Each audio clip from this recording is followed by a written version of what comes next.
Hi, everyone. Welcome to Mini Scroll, the daily internet culture podcast bringing you the biggest stories from social media, the creator economy, and the digital space every Monday through Thursday and sometimes Fridays. I'm your host, Lauren Meisner, the founder of the youth digital media brand, Centennial World. Welcome back to Mini Scroll, everyone. Okay, before I get into the stories for today, obviously this was not a good weekend for so many people around the world. I know we just have a lot of international listeners, and this is like a very scary time. And I'm not looking for advice on anything like this, but I did want to say that every time something really major happens in the world, especially these last, I'm going to say 12 months since doing a daily news podcast, I think long and hard about if I want to address things, how I want to address them. And it's not that anyone has ever made a comment. No one has ever asked me to speak out on something that I haven't.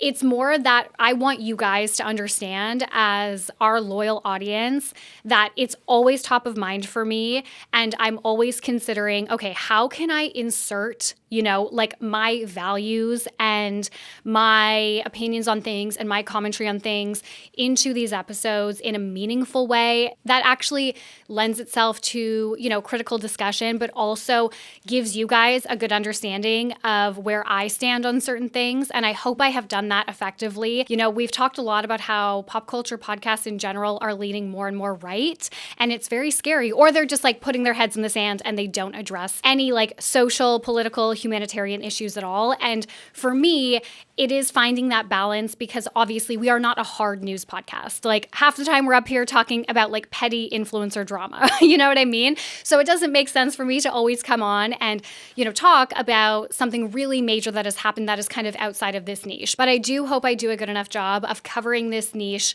with a critical lens, with a left-leaning lens, with a lens that allows you guys to understand where I stand on certain issues, what my values are. I think that's important for any creator, podcast, whatever that you are following, for you to understand where they stand on certain issues. And I hope that I do a good enough job of that. It was important for me to communicate to you guys that I don't think it is okay for pop culture podcasts to be well, I just cover pop culture, so, we don't have any accountability here when it comes to the world issues that are happening, because I don't agree with that. Pop culture is a reflection of society and culture, a larger cultural impact and politics and humanitarian issues, and everything that's going on in the world. And I think that's kind of a cop-out to say that. So yes, I did want to address that, especially because we are a daily podcast. So much is constantly happening, and I never want anyone, again, I haven't received any comments, but I never want anyone to feel like I am avoiding talking about things. And I hope I have done a good enough job over the past, year or so of doing of covering stories, even when they feel frivolous, covering them with a critical lens and, sharing my values and my politics and my beliefs within it. Anyways, let's get into the stories for today. So the first story that I have for you guys is that we're going to talk about the Fred Again New York City pop-up show drama and what it says for, I guess, this direction that it feels like marketing in general of brands, artists, communities has gone. Okay, DJ Fred Again is under fire after he hosted a pop-up in New York City last week, which allegedly prioritized influencer guests over his paying fans. Last Sunday, rumors started circulating that Fred Again would be hosting a show with Skepta. He posted screenshots of text messages saying this to a friend, but he crossed out the details of where it would be and when it would be. This was obviously to generate some hype. So everyone started looking into this and the hype started building. And this, I guess, is pretty normal from him. He is known for literally popping up, just popping up and doing a show randomly. And this FOMO effect is a huge part of his brand. The show was meant to be on Tuesday, so apparently a ton of people took time off work to be around the suspected area of the show so they could attend. Fans uncovered it would be at the Brooklyn Paramount, so a huge crowd started circulating the venue all day. And then at 5 p.m. on Tuesday, a Ticketmaster link was released. And thousands of people were in the queue with this link, but the link, while people were in the queue, quickly broke.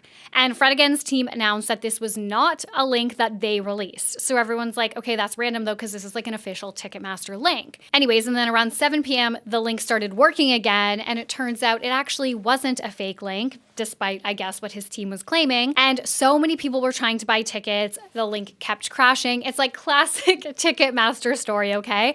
But at this point, there are like thousands of people surrounding the venue, and they're all trying to get tickets because even though they're like at the venue, they still need to have the tickets, obviously, to get in. So thousands of people are outside the venue, and apparently hardly any of those people had any tickets. So this is from a user on Reddit. They said, so they post a link to a third-party site that asks for your number and Instagram handle. That website then tells you it'll text you. Website crashes, most don't get texts, and those that do are just pointed back to the original Ticketmaster link queue with 100,000 people in front of you. What a huge waste of time all of this was today. Someone responded, same thing happened to me. I was in a queue with 3.4K in line, but then was told, no, that's not the right link. However, once the link got sent out, it was the exact same queue. So yes, there was this kind of like roundabout, secret text to link queue Ticketmaster vibe that was going on that was making people very frustrated and confused. So fans were kind of like, okay, who ended up getting these tickets? And it turns out, according to fans, this is the theory at least, it was mostly influencers. So there's huge backlash because the theory amongst fans is that influencers got the Ticketmaster link earlier in the day and were able to secure tickets. This is from WeRayView.com. Quote, as a result, the queue ballooned to more than 80,000 people for a venue that only held around 2,700.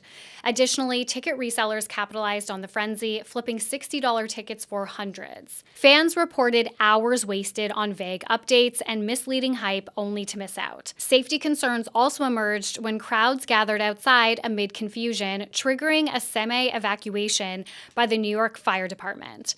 One disappointed attendee wrote, letting influencers in and not even your own fans. Someone else commented, wasting so many of your fans' time. Tickets popped up on resale for $11K. So one of the reasons why fans think that influencers were prioritized for this show is because there were some prominent like rave music influencers who were posting screenshots of their computer in line for the tickets before 5 p.m. However, other people say that influencers and industry people were in a separate like VIP guest list days in advance.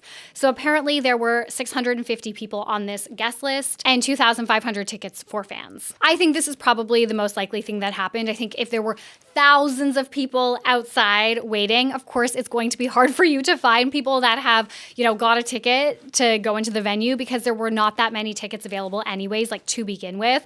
I think it's probably less likely that, they prioritized influencers and more that they had 650 like VIP tickets that they were like giving away or, selling in advance to like VIP guests like influencers. But in general, the backlash around this really highlights how sick the general public is of this FOMO marketing. This type of FOMO marketing is different from what we talked about with Park last week because they also do FOMO marketing, right, with having like exclusive drops that sell out. But the difference is that Park, like acquiring their product, doesn't require as much time, effort, money, and energy as obviously like taking time off work, being at a venue all day, possibly having to pay for jacked up ticket prices on resale, like all of this stuff is just kind of like fucking over your fans at the end of the day so that you can have like a viral headline moment that says like Fred Again's pop-up in NYC sold out in 16 seconds. It's like, yeah, but like at what cost? Like at the cost of your fans' sanity and their money and their time and their effort and their energy. And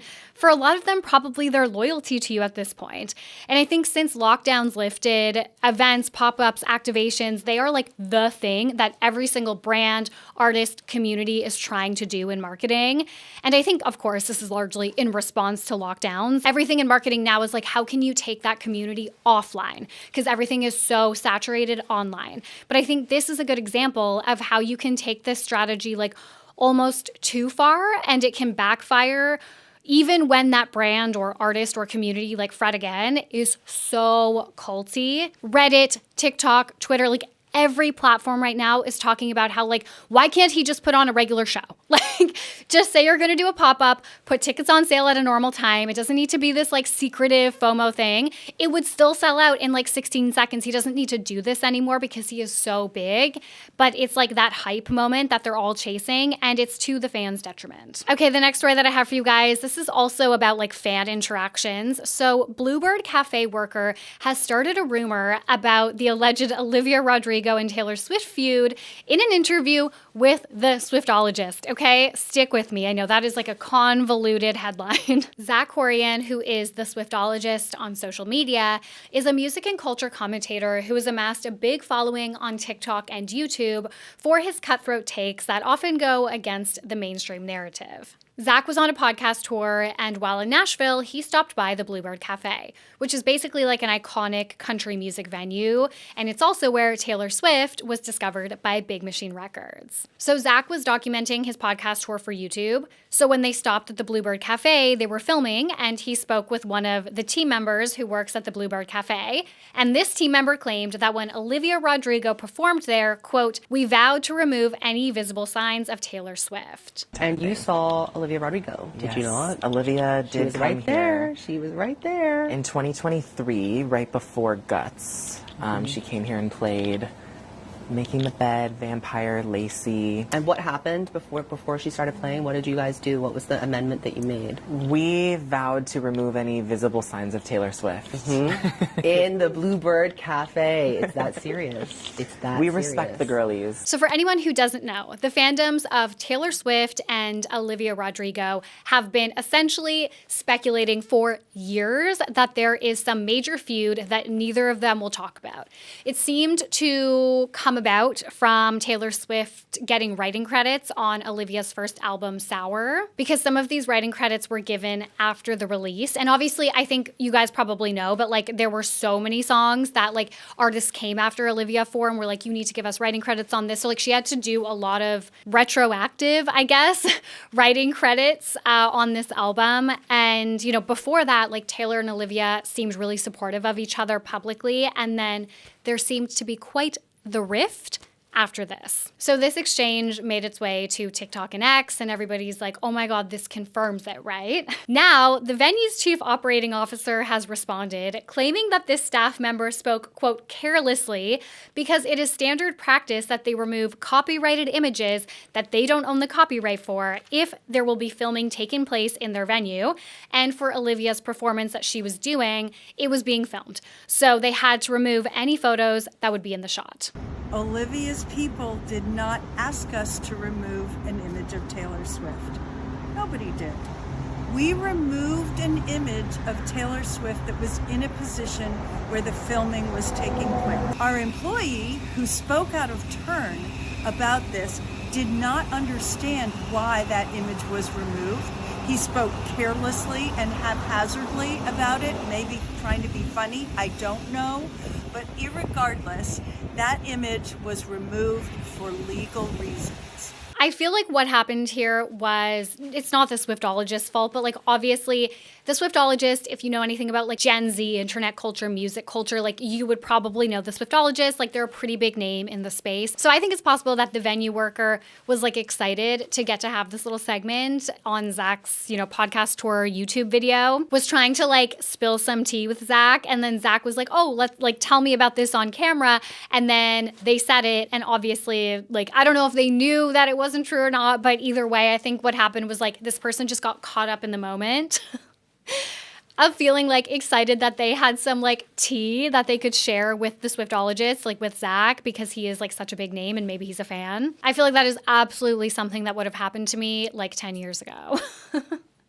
I feel like that's something that happens like when you're younger, you know, you get so excited to be the one that like has the information, that has the tea, and then you kind of end up like misspeaking. I don't know. I don't know if that's me giving him the benefit of the doubt, but like I believe the venue owner, which is we did not like vow to do this. This is making Olivia's team or Olivia herself look so crazy, and that's not what happened. Like those images, like we didn't own the copyright to them, so we had to take them down. I think that's probably the reality of it. But I would be interested to know if this venue worker is going to keep their job after this, because this has made it like into mainstream news. Okay, the last story that I have for you guys is Tammy Hembrow has announced that she is getting a divorce.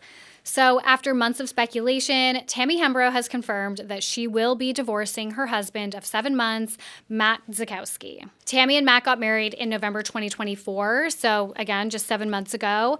and they had, a Vogue Australia wedding. She wore this like beautiful blush pink dress. It was very sweet, but even from, the beginning, I think fans were kind of skeptical because there seemed to be a lot of questions around their relationship. Even when they were dating before they got engaged, like they would unfollow each other, refollow each other all the time. There seemed to be a lot of moments where like he temporarily moved back to Melbourne and it was like, I thought you guys were like living together.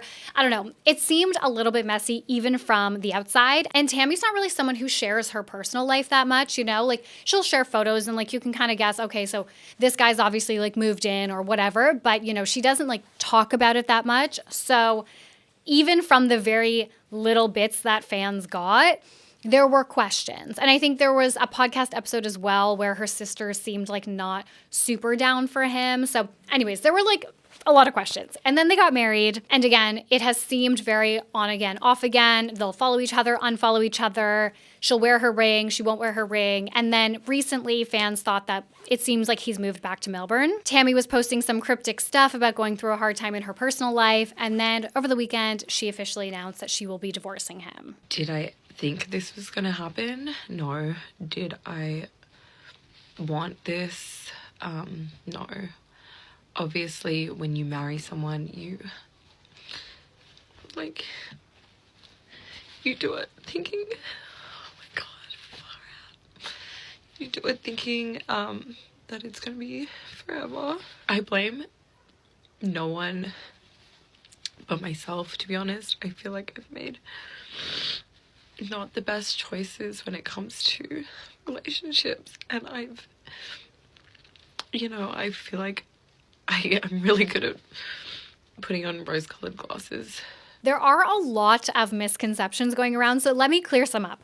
This is not her third marriage. This is her first marriage. She has been engaged 3 times. This is the only one that she has ever married. I know there's a lot of opinions about how she introduces her children to all of these men. She moves them into her home, and then obviously they end up breaking up, and these kids have kind of these like male figures like moving in and out and in and out. And like, okay, sure, you could say that, but I'm seeing a lot of people using that as an excuse, like that judgment as an excuse to just be so vile towards her in this situation. I think Tammy Hembrow is just like a hopeless romantic. I think she really wants to be loved and she wants that partner. And I do think she keeps choosing like kind of fuckboys. And I know people thought that Matt was maybe like a good one. So Matt, if you don't know, he's from Love Island, Australia. So first of all, girl, do you think you're going to find your husband on Love Island? Like probably not. But do you think he was a Love Island contestant? Like probably not. But I know people were like, oh, he was a good one, whatever.